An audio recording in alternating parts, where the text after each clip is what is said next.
8/2026 को police station berry के अंतर्गत गांव बरानी में कुछ आपराधिक व्यक्तियों द्वारा एक संवेदनशील आपराधिक घटना को अंजाम दिया गया, जिसमें 9 वर्षीय बच्चे को किडनैप किया गया। जैसे ही ये सूचना एसटीएफ को प्राप्त हुई तो एसटीएफ की विभिन्न यूनिट्स रोहतक, बहादुरगढ़ इसमें सर्च करने लगे जो बच्चा किडनैप हुआ था।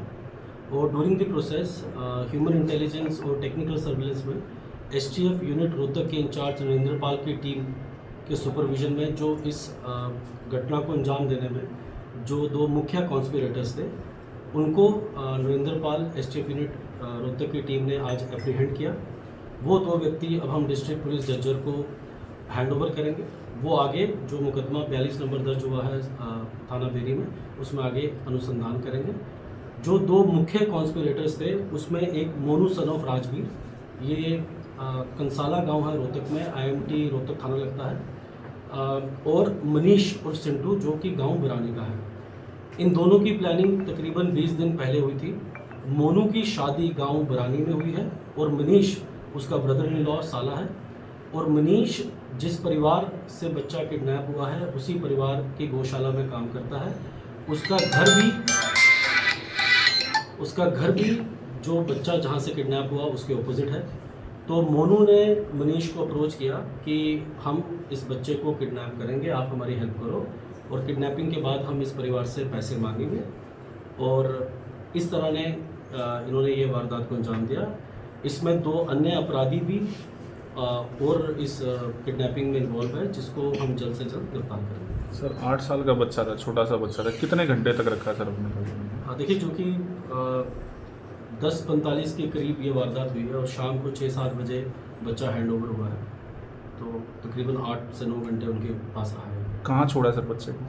देखिए, जो प्रीलिमिनरी इंटेरोगेशन हुई है, क्योंकि अभी डिस्ट्रिक्ट पुलिस अरेस्ट करके ड्यू फॉर्मेलिटीज़ करके पेश करके रिमांड लेंगी, तो वो बाईपास रोहतक की तरफ बच्चा छोड़ा गया। कोई फिरौती मांगी गई थी सर?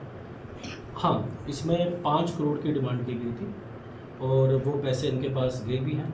और जो हमने 2 मुख्य आरोपी अभी पकड़े हैं, कॉन्स्पिरेटर्स पकड़े हैं, तो इनसे भी गहनता से और पूछताछ करेंगे। जो पैसे फिरौती में लिए थे, इनके पास कितना अमाउंट आया है, बाकी 2 व्यक्ति या और व्यक्तियों के पास कितना शेयर गया है, वो सारा थॉरली इन्वेस्टिगेट करेगी डिस्ट्रिक्ट पुलिस और आपके साथ इन्फॉर्मेशन शेयर करेगी। कोई अवैध हथियार भी?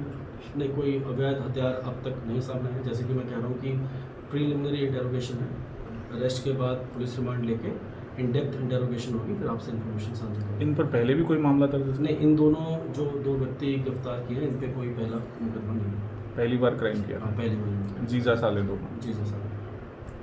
सुबह पकड़ा चाहूँ तो पैसे भी दे दिए उन्होंने? देखिए, ऐसे जो सेंसिटिव केसेस होते हैं, हमें इसमें विक्टिम की सेफ्टी प्रायोरिटी रहती है, उसके परिवार क्या चाहता है उसकी प्रायोरिटी रहती है, क्योंकि हमें विक्टिम के परिवार और का भी देखना पड़ता है। तो जो भी ड्यू डिलिजेंस था, हम टेली सेलेक्टर्स पे काम कर रहे थे, हमारी इन्वेस्टिगेशन पैरेलल चल रही थी और हमें विश्वास है कि जो भी फिरौती से पैसा गया है वो हम डिस्ट्रिक्ट पुलिस और एसटीएफ वो भी रिकवर करेंगे। ये मोनू कितना पढ़ा लिखा है सर, क्या काम करता था? मोनू बेसिकली पैरा जूडो खेलता था। इसने इंडिया को रिप्रेजेंट किया एशियन गेम्स में और कॉमनवेल्थ में भी। इसके नेशनल गेम्स में 11 गोल्ड मेडल हैं, सिल्वर मेडल भी हैं, ब्रॉन्ज मेडल भी हैं। तो ये पैरा जूडो का काम करता था।